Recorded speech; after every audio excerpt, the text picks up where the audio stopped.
আসসালামু আলাইকুম। FCPS part 1 medicine গ্রুপের পক্ষ থেকে সবাইকে জানাচ্ছি শুভেচ্ছা। আমি doctor Ragib Ashfaq, founder and admin FCPS part 1 medicine group. আজকে আমরা অ্যাকুট মেডিসিন এবং ক্রিটিক্যাল ইলনেস চ্যাপ্টার থেকে গুরুত্বপূর্ণ একটি টপিক সেপসিস নিয়ে আলোচনা করব। সেপসিস পরীক্ষার জন্য খুবই গুরুত্বপূর্ণ এবং এখান থেকে এসপি এমসিকিউ চলে আসতে পারে। সো চলুন আমরা সেপসিস নিয়ে আলোচনা শুরু করি। ফার্স্ট হচ্ছে সেপসিস কি? Sepsis is a life-threatening organ dysfunction caused by a dysregulated host response to infection. আপনাদের কাছে ডেফিনেশনটা কঠিন মনে হতে পারে, কিন্তু যখন আমরা প্যাথোফিজিওলজি নিয়ে আলোচনা করব তখন এই কঠিন ডেফিনেশন আপনাদের কাছে সহজ মনে হবে। সুতরাং আমরা পরবর্তী অংশে চলে যাই। তো কখন আমরা একটি পেশেন্টকে সেপসিস পেশেন্ট হিসেবে বিবেচনা করব? যখন কোনো পেশেন্টের সাসপেক্টেড ইনফেকশন থাকবে। সাসপেক্টেড ইনফেকশন বলতে বোঝা যাচ্ছে যে ক্লিনিক্যালি আমরা পেশেন্টকে ইনফেকশন আছে বলে সাসপেক্ট করতে পারি। কখন? যখন পেশেন্টের ফিভার থাকতে পারে, সিবিসিতে ডাব্লিউবিসি কাউন্ট বেশি থাকতে পারে, এবং এইরকম সিআরপি বেশি থাকতে পারে। তো এইরকম কন্ডিশনে যদি আমরা পেশেন্টকে সাসপেক্টেড ইনফেকশন মানে ক্লিনিক্যালি জাজমেন্ট এবং কিছু ল্যাব ইনভেস্টিগেশন করে অথবা নাও করে যদি আমরা সেটাকে জাজ করি যে তার সাসপেক্টেড ইনফেকশন আছে, তো তখন যদি আমাদের এই তার সাথে দুইটা অথবা তার বেশি ক্রাইটেরিয়া মিলে যায়, কোন দুইটি ক্রাইটেরিয়া? যদি পেশেন্টের সাথে হাইপারটেনশন থাকে এবং সিস্টোলিক বিপি যদি তার 100 থেকে কম থাকে, একই সাথে যদি তার অল্টার্ড মেন্টাল স্ট্যাটাস থাকে এবং জিসিএস স্কোরে সেটা 14 অথবা 14 থেকে কম থাকে, এবং একই সাথে যদি তার ট্রাকিপনিয়া থাকে এবং রেসপিরেটরি রেট যদি তখন 22 বিট পার মিনিট থেকে বেশি থাকে, তো সেক্ষেত্রে আমরা হচ্ছে যে এই তিনটি ক্রাইটেরিয়ার মধ্যে যদি দুইটা অথবা তিনটি থাকে, তো সেক্ষেত্রে আমরা এই পেশেন্টকে সেপসিসের পেশেন্ট হিসেবে বিবেচনা করতে পারি এবং এই স্কোরটাকে বলা হয় কিউসুপার স্কোর। এই স্কোরটা এখন খুব বেশি রিকমেন্ডেড না, কিন্তু ডেভিডসনে যেহেতু দিয়েছে সেটা ইম্পর্টেন্ট আমাদের জন্য। তো এখন আমাদের কি করা হয়, মেইনলি হচ্ছে সোফা স্কোরটা দেখা হয়। সোফা স্কোর মানে কি? সিকোয়েন্সিয়াল অর্গান ফেলিয়ার অ্যাসেসমেন্ট করা হয়। এখানে 6টি অর্গানের কোনো ধরনের ডিসফাংশন হয়েছে কিনা সেই জিনিসগুলো বিবেচনা করা হয়। তো এখানে যদি দেখা যায় যে 2 বা তার অধিক পয়েন্ট যদি পেশেন্টের ফেভারে পেশেন্টের হয়ে যায়, তাহলে তাকে সেপসিসের পেশেন্ট হিসেবে বিবেচনা করা হয় এবং স্কোরটা যত বাড়তে থাকবে তার হচ্ছে মোর্টালিটি তত বাড়তে থাকে। তো সেই স্কোরগুলো কি কি? 6টা সিস্টেমের। ফার্স্ট হচ্ছে যে আমরা হেমাটোলজিক্যাল সিস্টেম চিন্তা করি, সেখানে কোয়াগুলেশনের জন্য আছে প্লাটেলেট কাউন্ট, লিভারের জন্য বিলিরুবিন, রেসপিরেটরি সিস্টেমে partial pressure of oxygen, renal সিস্টেমের জন্য ক্রিয়েটিনিন অথবা ইউরিন আউটপুট, কার্ডিওভাস্কুলার সিস্টেমের জন্য মিন আর্টেরিয়াল প্রেশার অথবা ভেসোপ্রেসর রেসপন্স, জিসিএস মানে আমরা সিএনএস এর জন্য জিসিএস কোডটা দেখব, এবং মোটামুটি এই 6টি অর্গানের অবস্থা কি আছে এর উপর বিবেচনা করে আমরা পেশেন্ট সেপসিস আছে কিনা এবং কোন অবস্থায় আছে সেই জিনিসটা বিবেচনা করে থাকি, এবং এই স্কোরটাকে সোফা স্কোর বলা হয়। তো সোফা স্কোরে কি কি আছে এবং কিভাবে করি আমি আপনাদেরকে এক ঝলক দেখানোর চেষ্টা করব। এই জিনিসটা আপনাদের পেশেন্ট ম্যানেজমেন্ট ওয়ার্ডে কাজে লাগবে। সো এখানে আপনারা দেখতে পাচ্ছেন যে এক্সাম্পল হিসেবে আমি শুধুমাত্র লিভারের বিলিরুবিনের কথা বললাম।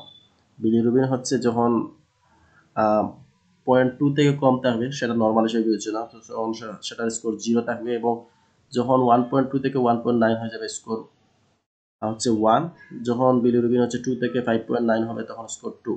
তো ওই রকম স্কোরগুলো আস্তে আস্তে বাড়তে থাকবে এবং 0 থেকে 4 পর্যন্ত স্কোরগুলোকে বিবেচনা করা হয়।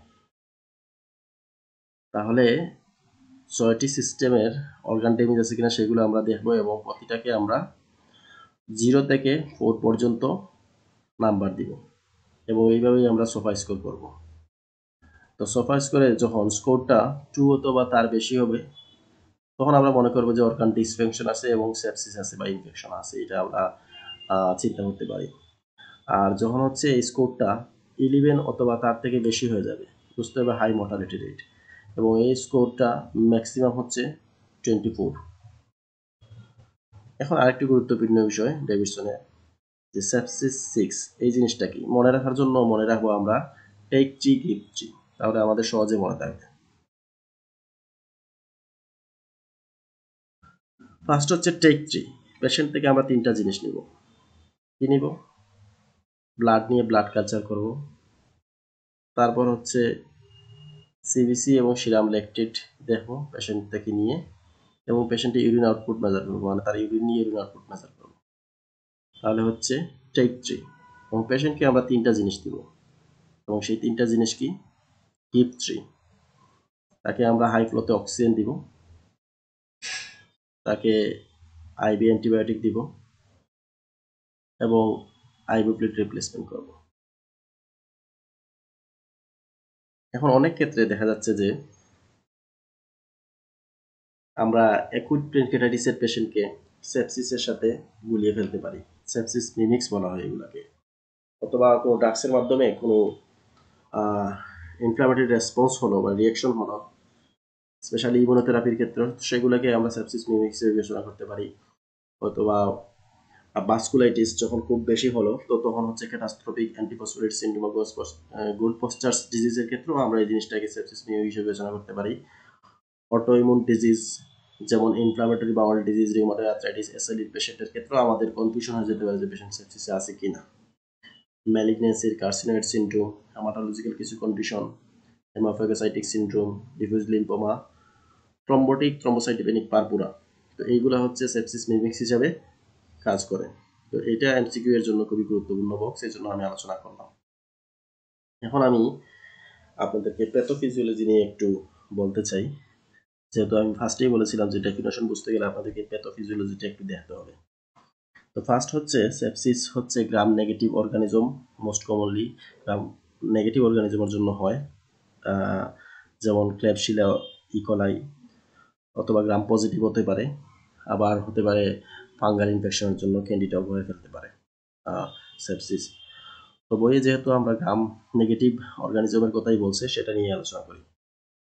গ্রাম নেগেটিভ অর্গানিজমের ক্ষেত্রে দেখা যায় যে তার সারফেসে যে লাইকোপলিস্যাকারাইড আছে তার মাধ্যমে ইনফেকশন শুরু হয়, এবং তার এগেনস্টে আমাদের বডি ইনফ্লামেটরি রেসপন্স করে, এবং সেইখান থেকে হচ্ছে ডেভিডসনের যেগুলো দেওয়া আছে আমি সেইগুলো আলোচনা করছি। ইনফ্লামেটরি রেসপন্সের জন্য সাইটোকাইন রিলিজ হবে, ইন্টারলিউকিন 2, ইন্টারলিউকিন 6 এবং টিউমার নেক্রোসিস ফ্যাক্টর আলফা, এবং যার মাধ্যমে হচ্ছে এগুলো ম্যাক্রোফেজ থেকে রিলিজ হবে এবং অ্যাক্টিভেট করবে নিউট্রোফিলকে। তারপর হচ্ছে আমাদের শরীরে ইনফ্লামেটরি রেসপন্স হবে, ভেসোডাইলেশন হবে, আলটিমেটলি সেখান থেকে ইডিমা, ইন্টারভাস্কুলার ফ্লুইড ডিপ্রেশন অনেক কাহিনী হয়ে যেটা করবে সেটা হচ্ছে এন্ডোথেলিয়াল ড্যামেজ করবে, এবং এন্ডোথেলিয়াল যখন ড্যামেজ হবে তখন সেখান থেকে ট্রিগার করবে কোয়াগুলেশন ক্যাসকেড। কোয়াগুলেশন ক্যাসকেড থেকে হচ্ছে তখন সেখান থেকে হচ্ছে থ্রম্বাস ফর্মেশন হবে বিভিন্ন ধরনের কোয়াগুলেশন ফ্যাক্টরের জন্য, যেমন protein C, protein S, factor B, tissue thrombotic factor, এগুলার প্রভাবে হচ্ছে মাইক্রোভাস্কুলার থ্রম্বাস ফর্মেশন হবে, এবং সেখান থেকে হচ্ছে একটা বিসিএস সাইকেল তৈরি হবে। সেই বিসিএস সাইকেলে একদিকে এন্ডোথেলিয়াল ইনজুরি হবে, অন্যদিকে ইন্টারভাস্কুলার কোয়াগুলেশন হবে, মাইক্রোভাস্কুলার অক্লুশন ডেভেলপ করবে, এবং সেইখান থেকে আলটিমেটলি অর্গান ডিসফাংশন হবে। তো অর্গান ডিসফাংশন হবে, অর্গান ডিসফাংশন হয়ে ধীরে ধীরে হচ্ছে যে পেশেন্ট খারাপ হবে, এবং ওই সময় আমাদের বডি হচ্ছে অ্যান্টি ইনফ্লামেটরি ক্যাসকেড রিলিজ করবে বডি থেকে, anti inflammatory cascade like interleukin 4, interleukin 10। তো তখন হচ্ছে যেটা হবে, যে সমস্যাটা হবে সেটা হচ্ছে তখন আমাদের বডির এই ইনফ্লামেটরি রেসপন্সের জন্য ইমিউনোসাপ্রেশন হবে। তো তখন হচ্ছে সেকেন্ডারি ইনফেকশন হওয়ার সম্ভাবনা খুব বেশি, এবং একই সাথে হচ্ছে আমাদের ইনফেকশনের সাইট যেমন কেনুলা, বা আমরা যদি পেশেন্টের ব্লাড কালচার ক্যানুলা বা অন্য কোনো ক্যাথেটার থাকে, তো এইগুলা থেকে হচ্ছে যে সেকেন্ডারি ইনফেকশন হওয়ার সম্ভাবনা তখন বেড়ে যায়, যেহেতু পেশেন্টের ইমিউনোসাপ্রেশন আছে। তো এটাকে বলা যায় যে মরার উপর হাড়ার ঘা। আচ্ছা, আমি হচ্ছে সেপসিসের ম্যানেজমেন্টটা সম্পূর্ণ একটি আলাদা ভিডিওতে আপনাদেরকে উপস্থাপনের চেষ্টা করব। সো সবাইকে পরবর্তী ভিডিও দেখার আহ্বান জানিয়ে আজকের ভিডিও এখানেই শেষ করলাম। সবাই ভালো থাকুন, সুস্থ থাকুন, আল্লাহ হাফিজ।